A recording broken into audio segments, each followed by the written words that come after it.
see the word of God, John chapter 8 and verse 36. आइए मेरे साथ निकालिएगा यूहन्ना रचित सुसमाचार के 8 अध्याय के मैं 36 वचन को लेता हूँ And read it loudly. और बड़ा जोर से आप इसे पढ़िए।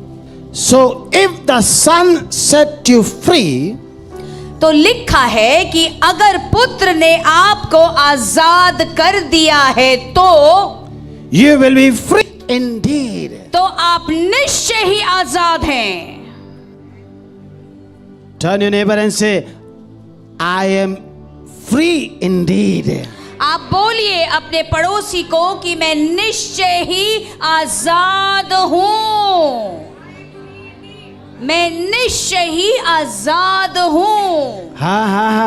Hallelujah.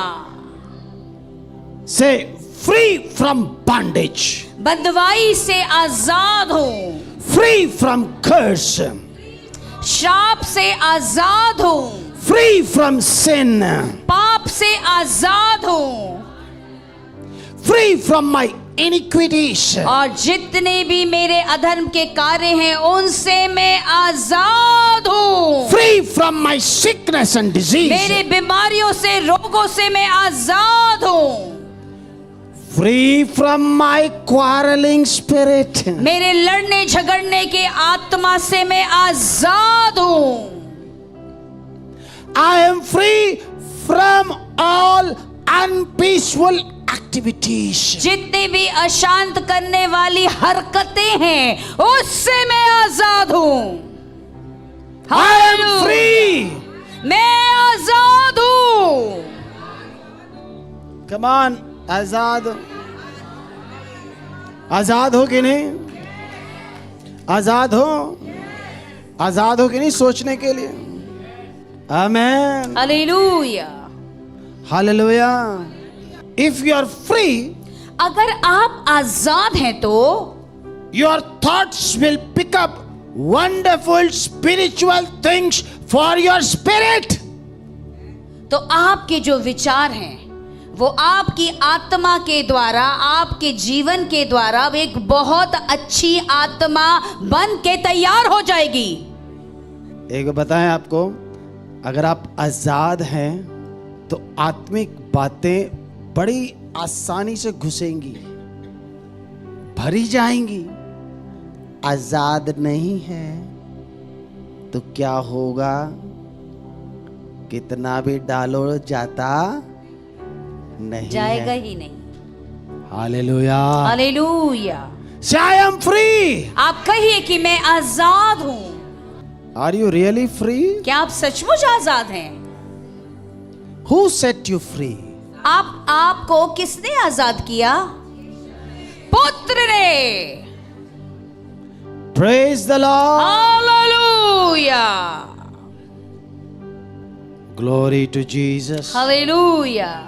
Now who set you free? आपको किसने आजाद किया? Say, Son of God, Jesus has set me free. परमेश्वर के पुत्र प्रभु यीशु ने मुझे आजाद किया है। Now listen very carefully. अब बड़े ध्यान से सुनिएगा। Holy Spirit पवित्र आत्मा has came into this world वो इस संसार में आए because Lord Jesus has given us. क्योंकि इसलिए आए कि प्रभु यीशु ने उन्हें हमको दिया है। Because Lord Jesus asked the Father to give the Holy Spirit to us. क्योंकि स्वयं प्रभु यीशु ने अपने पिता से मांग के ये कहा कि पवित्र आत्मा तुम मेरे लोगों के लिए दे दो। And when Holy Spirit came, और जब पवित्र आत्मा आए He came with an anointing. तो वो अभिषेक के साथ आए। Hallelujah. Now listen very carefully. अब बड़े ध्यान से सुनिएगा। Amen. आमीन। How many of you are anointed? आप में से कितने लोग ये कहते हैं कि मैं अभिषिक्त हूं? कितने लोग कहते हैं कि मैं अभिषिक्त हूं?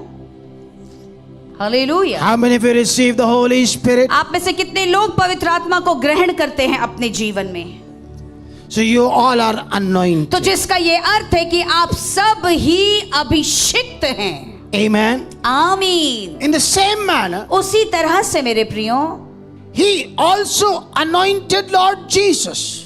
उसी तरह से उन्हीं पवित्र आत्मा ने भी प्रभु यीशु को भी अभिषेक किया था। But लेकिन when Holy Spirit comes लेकिन जब पवित्र आत्मा आते हैं तो, and when he testify about Jesus, और जब यीशु के विषय में वो कहते हैं यानी गवाही देते हैं तो, and those testimonies when it become real in your spirit, और जब पवित्र आत्मा के द्वारा यीशु की गवाही आपकी आत्मा में सत्य जब हो जाता है तो, when it cling on to your spirit, और उनकी जो गवाही है जब आपको मिलती है वो आपकी आत्मा से जब जुड़ जाती है तो, amen, आमीन। you know what happens? आपको मालूम तब क्या होता है? Your spirit sucks the oil which is overflowing in Jesus. तो आपकी आत्मा उस तेल को अपने अंदर खींच लेती है जो प्रभु यीशु के अंदर है। हालेलुया। Hey. समझ में आया? Hey. आमीन। Hallelujah. आमीन।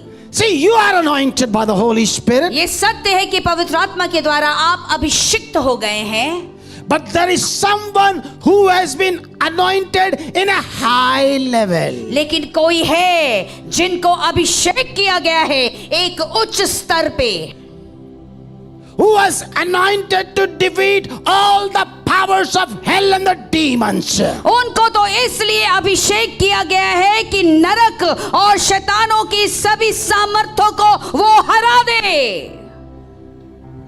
Our anointing is limited. याद रखें मेरे प्रियो, हमारा जो अभिषेक जो हमारे ऊपर है वो एक थोड़े मतलब उसका एक रुकावट है, वो बहुत ज्यादा नहीं कर सकता, उसका एक सीमा है। It all depends upon our hungerness. ये सारी चीजें हमारी इच्छा, हमारे भूख के ऊपर निर्भर करती है। But thank God, परंतु धन्यवाद करते हैं परमेश्वर का, we are at a time and season क्योंकि हम उस समय और उस मौसम में मौजूद हैं where Son of God is going to be revealed. जिस समय परमेश्वर के पुत्र का प्रकटीकरण यानी खुलासा होगा। That means Holy Spirit is hungry and thirsty to reveal about Jesus Christ of तो Nazareth. जिसका ये अर्थ है कि पवित्र आत्मा भूखे और प्यासे हैं, वो यीशु के विषय में आपको सारा प्रकाशन और सारी बातों का खुलासा कर दे। And when that anointing you suck it. और जब उस अभिषेक को आप खींच लेते हैं तो, Amen. आमीन, You are free. आप आजाद हो जाते हैं।